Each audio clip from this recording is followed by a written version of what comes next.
5장 14절부터 16절까지 말씀입니다.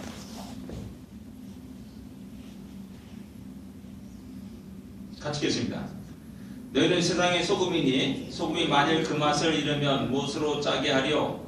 후에는 아무 쓸데없어 다만 밖에 버려져 사명에 밟힐 뿐이니라.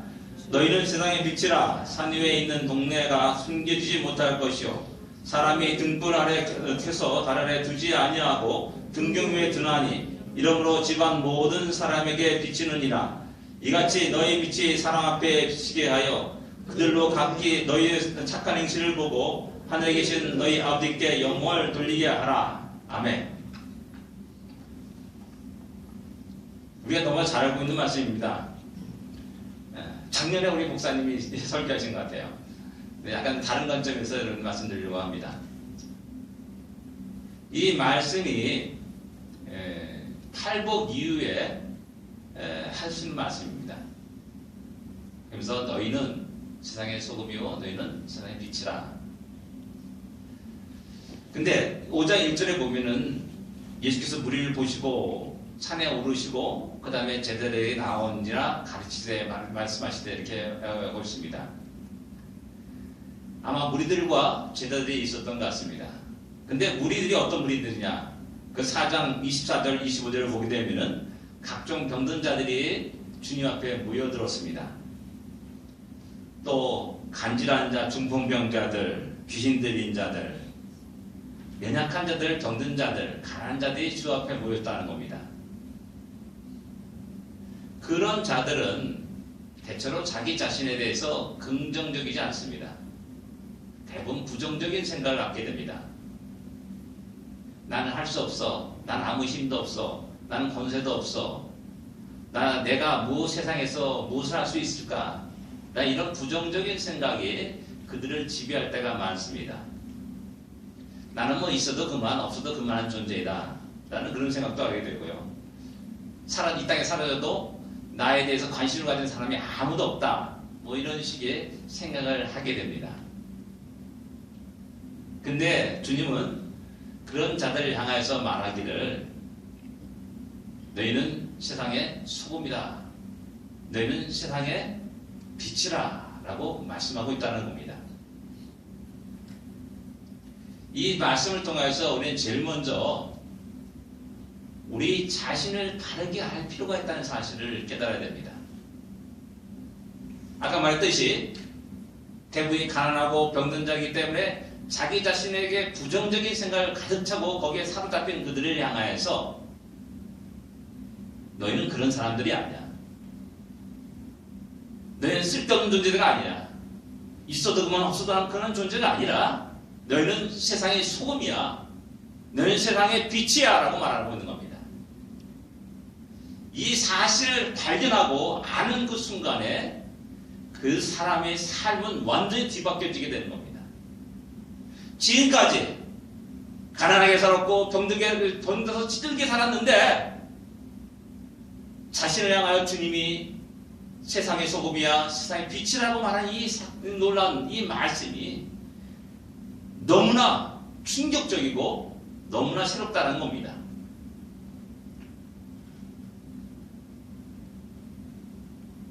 내일 그렇게 미래에 너희가 소금이 될 것이고 빛이 될 것이라고 말씀한 것이 결코 아닙니다. 시제를 보면 현재형으로 되어 있습니다. 현재형으로 모든 영어 번역이 되어 있습니다. 우리 성경도 마찬가지고요. 지금 현재 너희는 세상의 소금이다라고 말하는 겁니다. 지금 현재 내가 이미 소금이기 때문에 소금이 되려고 노력할 필요가 없는 겁니다. 근데 우리는 이 말씀을 들으면서 말하면서 우리는 언제나 너희는 소금이 될지라 라는 이런 식으로 우리가 이해하고 그렇게 사용되고 있고 말해주고 있다는 사실이 너무나 안타까운 겁니다.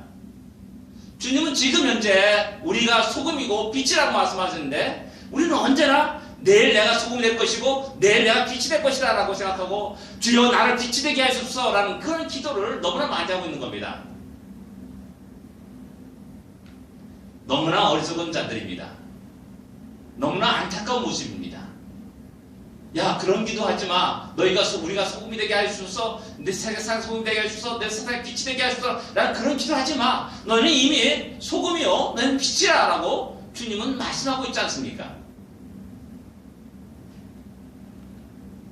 소금이 되려고 애쓰고 노력하는 어리석은 많은 신앙인들이 있다는 사실을 발견하게 됩니다. 내 자신이 소금인지도 모르고 소금이 되려고 애를 쓰는 어리석은 신앙인들이 많이 있다는 겁니다. 그래서 주님 말하는 겁니다.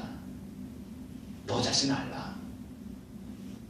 우리 자신을 바르게 인식하고 아는 그 순간부터 어떤 변화와 어떤 사건들이 하나님의 영광이 드러난다는 사실을 다시 한번 우리는 기억해야 됩니다.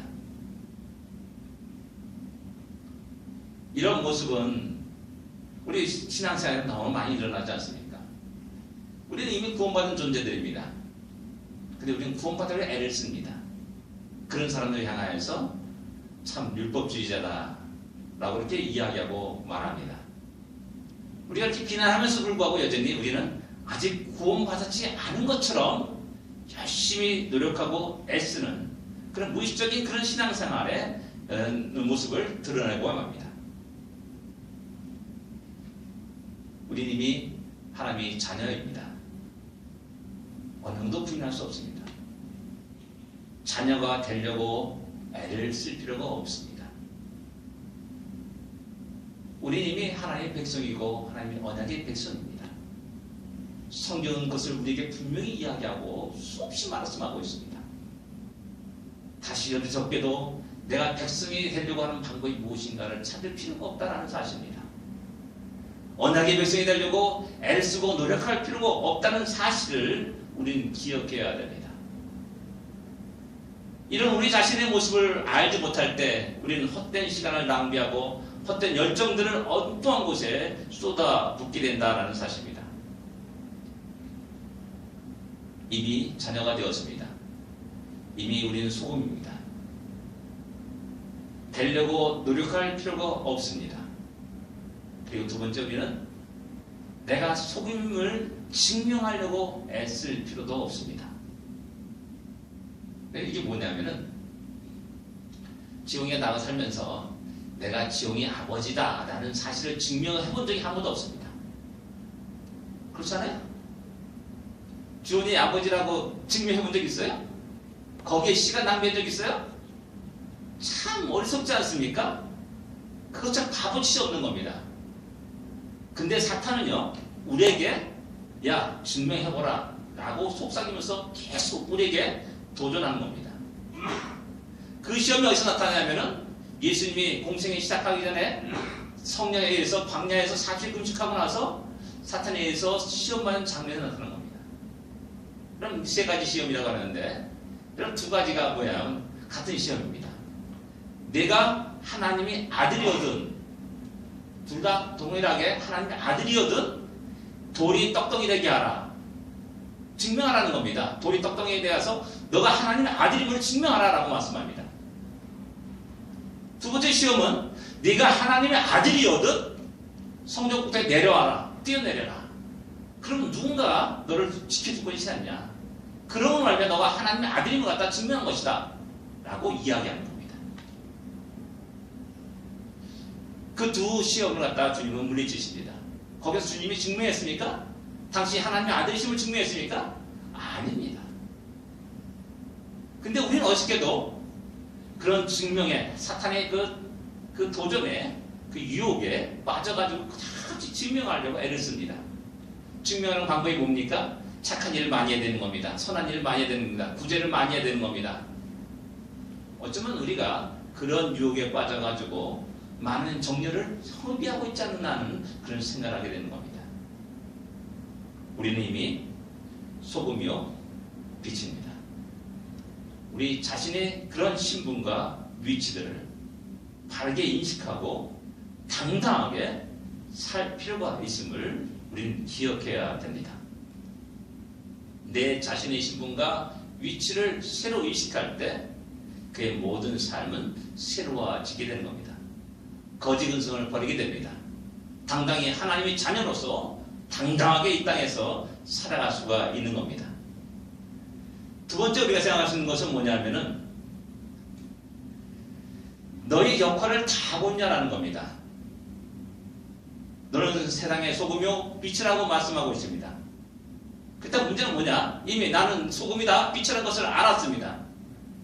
그 두 번째는 주님 우리에게 도전하는 겁니다.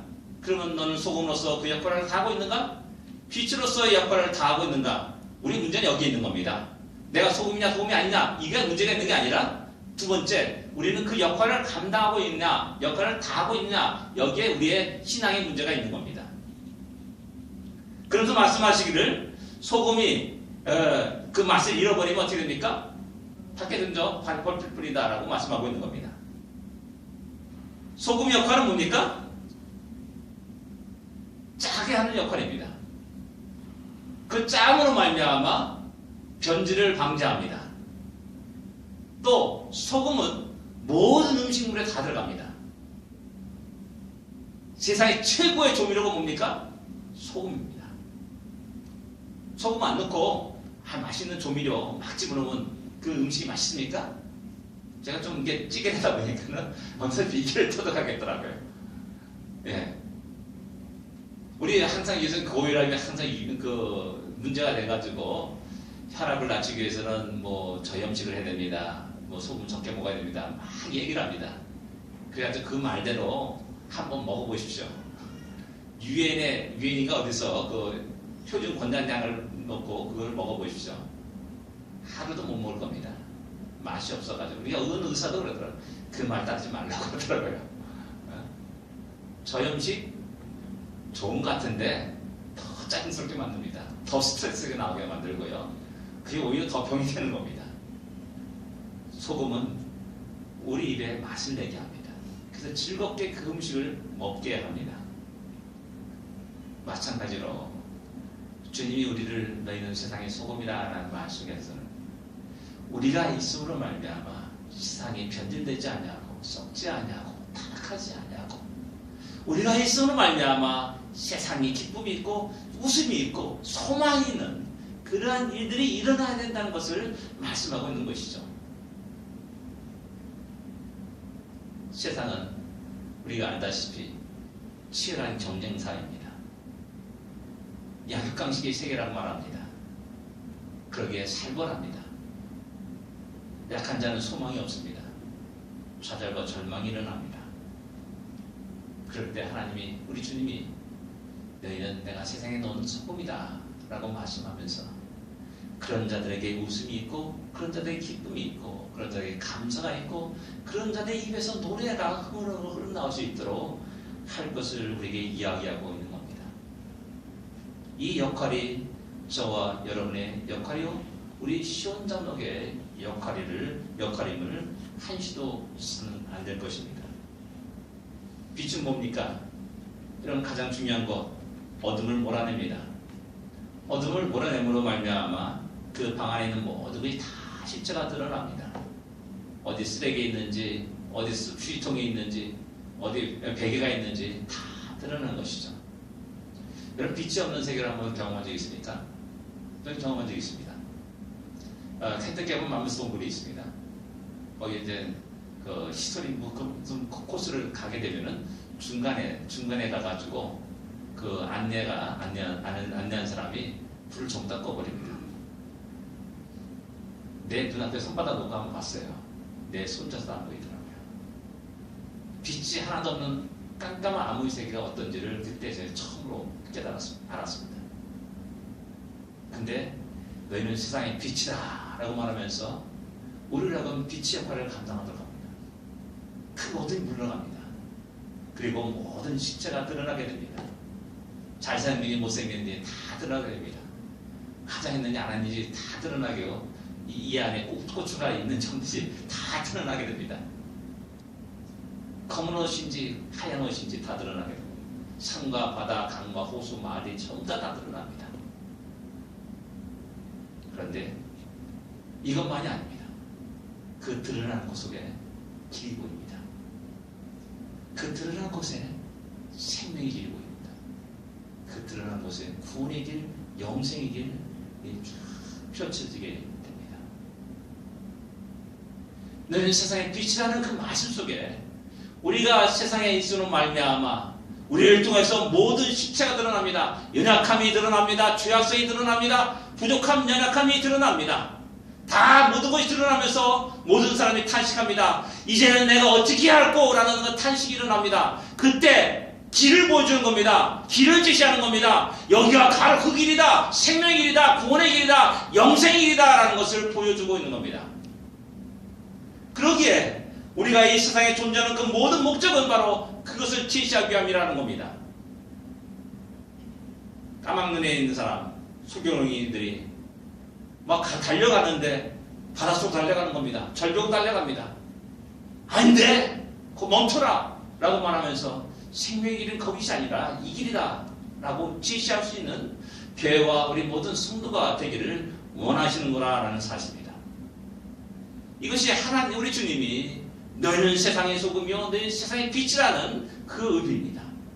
그리고 성도들이 바로 그 역할을 잘 감당할 수 있기를 원하는 하나님 주님의 바람이 그 안에 담겨 있다는 사실입니다.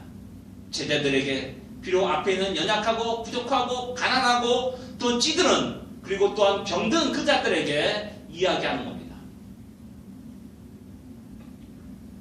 세 번째 우리가 생각할 수 있는 것은 뭐냐면 그 역할을 감당하기 위해서 내가 정 위치에 있느냐라는 겁니다. 있어야 할 곳에 있느냐라는 겁니다. 육군이 육해공군이 있지 않습니까? 열심히 땀 흘려 한 달 동안 군사 기초훈련을 합니다. 사격수도 배우고요, 박격포 타는 것도 배우고요, 또 지도 보는 것도 배우고요, 총무술 배우고 다 합니다. 근데 배치를 딱 받았습니다. 어디 배치를 받았냐 하면은 저기 배 타는 데를 배치를 받은 겁니다. 되겠습니까? 해군이 열심히 배를 타면서 포를 쏘고 하는 그런 훈련을 막 받았습니다. 그때 딱 배치를 어디 받았냐? 저 향로공에 배치를 받습니다. 그럼 과연 자기의 역할을 감당하자는 겁니다.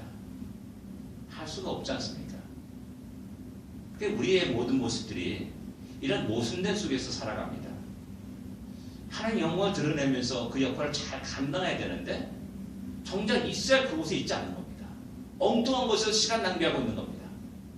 그러니까 얼마나 황당하고 얼마나 기가 막히겠어요.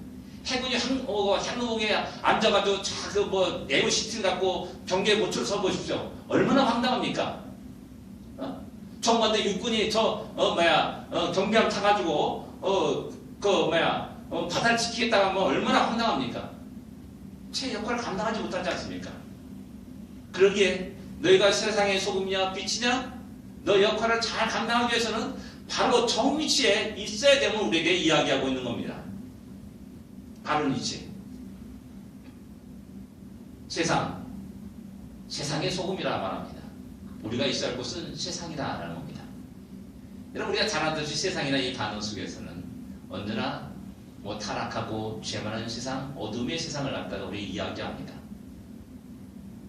타락하고 죄 많은 세상이고 약광시 판치는 세상이기 때문에 맛을 잃어버리죠. 그럴 때 내 위치는 어디냐라는 겁니다. 성도 위치는 어디냐? 교회 위치는 어디냐라는 겁니다. 야, 세상이 너무나 시끄럽다. 너무나 어둡구나. 취하기 많이 해놨구나. 에라, 나 혼자 저 깊은 럭키산 그 깊은 산골 속에 들어가서 독약청청하면서 세월을 보낼 것이냐라는 겁니다. 교회가 그런 데에 있어야지 정위치에 있느냐라는 겁니다. 우리 주님은 그걸 원하지 않는 겁니다. 그걸 바라고 있는 게 아닙니다. 너희는 세상의 소금이라는 속에서 너희 스스로가 타락했다는 그곳에 너희가 존재해야 될 것이라는 겁니다. 우리가 어렵다면 주님이 왜 이 땅에 오셨습니까? 오실 필요가 없죠. 죄인이 때문에 우리를 향해서 다가오신 거 아닙니까? 마찬가지로 이 교회가 존재하는 것은 다른 게 아닙니다. 세상이 썩었기 때문에 존재하는 겁니다. 세상에 죄가 많기 때문에 존재하는 겁니다. 세상이 어둡기 때문에 존재하는 겁니다. 세상을 떠난 교회는 존재할 수 없고 세상을 떠난 성도는 존재할 수가 없는 겁니다. 하나님이 그것을 원하는 것이 아닙니다. 우리가 그렇게 불평하고 불만하는 이 타락한 세상을 변화시킬 것을 이야기하는 것이 주님의 말씀인 겁니다. 우리끼리 좋으니까는 재밌으니까 알콩달콩 잘 설자해가지고 벽에 꼭 담겨져가지고 찬장 위에 탁 모셔져 있습니다. 그 소금 역할입니까? 소금 역할을 감당할 수 있습니까? 아니지 않습니까? 소금 뿌려줘야 됩니다. 뿌려줘야 됩니다. 썩어진 생선에 뿌려줘야 됩니다. 요리하는 그곳에 뒤집어 던져야 됩니다. 그래야지 그 소금 역할을 감당하는 겁니다. 우린 착각해서는 안 됩니다. 세상을 불평과 원망하는 것이 아니라 이렇기 때문에 내가 필요하구나, 이렇기 때문에 교회가 필요하구나 라는 그런 생각으로 바꾸어야 된다는 겁니다. 그리고 내가 우리가 그 역할을 감당할 때 세상이 변화되어가는 그런 놀라운 역사가 일어나는 것을 갖다가 경험해 돼야 됩니다. 빛은 또 뭡니까? 드러내기 위해서 저 산고랑 깊은 골짜기에 동굴 안에 있으면 어떻게 됩니까? 그래서 불을 켜가지고 등불을 말 아래 두지 않는다, 등경에 둔다, 높은 곳에 두는 것이죠. 그래서 모든 사람들이 그걸 봅니다. 또 마을에 모두 숨겨진 그 마을에 산에 있는 동네가 숨기지 못한다라고 말씀합니다.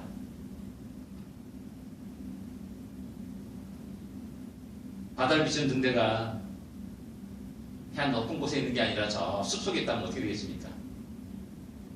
기가 막힌 노릇이시죠. 하나님은 우리를 높이 들기를 원하십니다. 그리고 모든 세상을 비추기를 원하십니다. 아직까지 어둠에 있는 자들, 생명과 구원의 길을 알지 못한 자들에게 그 길을 비추기를 원하신다라는 사실입니다. 그렇게 하나님은 우리를 사용합니다. 하나님은 그렇게 당시의 영광을 위해서 높은 곳에 우리를 두기를 원하십니다. 우린 바로 그러한 존재로 변해갈 것입니다. 우리의 모든 삶의 모습이 그렇게 될 것입니다. 이럴 때 우리는 그 빛이 꺼지 않도록 늘 언제나 주의해야 하며 빛을 비추는 자가 되어야 됩니다. 그럴 때 우리는 우리의 모든 것이 온전히 하나님이 기쁘시게 하며 하나님께 영광을 돌리는 모습으로 나타나게 됩니다. 여러분 16절을 다 같이 읽어보겠습니다. 16절입니다. 이같이 너희 빛이 사람 앞에 비치게 하여 그들로 너희 착한 행실을 보고 하늘에 계신 너희 아버지께 영광을 돌리게 하라. 자기가 무엇인지 어떤 사람인지 인식하고 바르게 살아가는 사람, 그리고 그 역할을 감당하는 사람, 그리고 그 역할을 감당해서 정위치에 있는 사람, 그 사람들은 자연스럽게 세상 사람들의 박수와 갈채를 받게 됩니다. 칭찬을 받게 됩니다. 야, 너 참 훌륭한 일을 했구나. 너 참 멋진 인생을 사는구나. 라는 그런 칭찬을 듣게 되고 받게 됩니다. 이때 너무나 위험한 것이죠. 이때가 너무나 바로 벼랑 끝에 있는 모습이라 할 수도 있습니다. 세상 사람들이 칭찬을 할 때, 박수를 갈채를 보낼 때 우리는 그 다음에 우리의 태도와 자세는 어떠해야 되냐라는 겁니다. 과연 그 영광은 누가 받아야 되냐라는 사실입니다. 하나님 아버지께 영광을 돌리느냐, 영광을 돌리게 하라 라고 우리 주님은 말씀합니다. 이것이 우리의 참 아주 사탄의 가장 최후의 유혹이자 우리의 넘어짐이라, 위기의 상황이라 할 수가 있는 것이죠. 많은 사람들이 세상에 박수를 받고 갈채를 받을 때 그 영광을 혼자 가로챕니다. 내가 가로챕니다. 하나님께 영광을 돌리지 못하죠. 제가 군대에 있을 때 제가 몇 번 말했는데요. 현신의 권사의 그 놀라운 그 치유의 기적의 역사를 갖다가 2번 봤습니다. 영화를 2번 봤는데요. 근데 그거 보면서 야, 참 놀랍다, 기적적인 일이다, 뭐 이런 식의 그 감탄했습니다. 너무 야, 하나님이 전능하심이 이렇구나라는 사실을 놀랐습니다.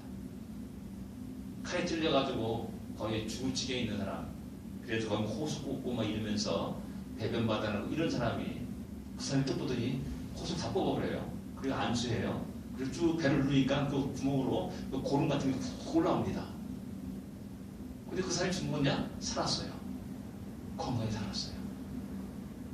근데 제 마음에 너무 아픈 것은 뭐냐면 그 사람이 첫 마디가 뭐였냐면 현신의 권사님 감사합니다 했습니다.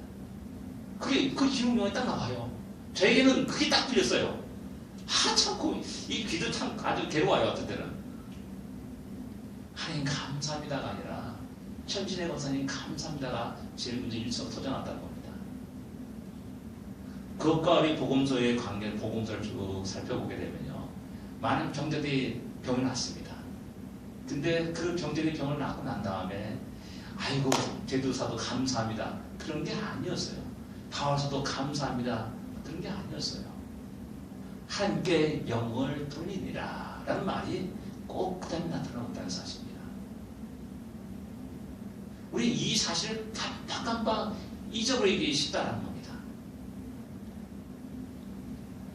사도 바울이 행하는 모든 기적 역사 속에서 모든 사람들이 하나님께 영광을 돌립니다.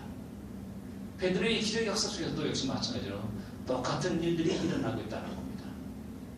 이건 뭘 말하냐면 그들이 기적을 행하면서 놀라운 기적을 보면서도 결코 그 영광을 자기가 빼앗지 않았다는 겁니다. 그것을 가장 조심하면서 살았다는 겁니다. 안 돼, 절대 안 돼. 내가 하는 것이 아니라 하나님이 행하신 일이다 라는 사실을 분명히 그들에게 이야기하고 말았다는 겁니다. 우리 살아가면서 그런 유혹에 빠지기 쉽지 않습니까? 내가 그 환호와 갈채를 받으면 얼마나 좋은가. 수십만의 아이돌이 수십만의 그 사람들한테 박수갈채를 받습니다. 얼마나 좋습니까? 우리가 그런 모습을 상상하면서 우리 인생을 살기를 원합니다. 그래서 지금도 요즘은 가수와 뭐 탤런트 되기를 원하는 많은 사람이 있다고 하더라고요. 우리 시대는 딴 따라가가지고 그런 연예인 되는 것을 갖다가 다 거부를 했던 시대였습니다. 우리 시대는. 근데 지금은 아이들의 꿈을 뭐냐면 가수가 될래요, 탤런트가 될래요, 배우가 될래요, 이런 이야기가 많이 한다 그러더라고요. 왜? 그들이 갖고 있는 환호와 갈채를 받고 싶은 겁니다. 근데 우리는 이런 생각에서 벗어나 내가 하는 모든 일 속에서 오직 하나님의 영광이 나타나기를, 또한 하나님께 영광을 돌릴 수 있기를 우리 늘 언제나 기도해야 됩니다. 잘못하면 우리가 그 영광을 차지함으로 말미암아 내가 죽는 하나님의 영광을 가려버리는 하나님을 대적하는 자로 나타나기 쉽다는 사실입니다. 다시 한번 우리는 명심해야 됩니다. 오직 우리의 삶 속에 하나님의 영광이 나타나며 하나님께 영광을 돌릴 수 있기를 우리는 기도해야 됩니다. 기도하겠습니다.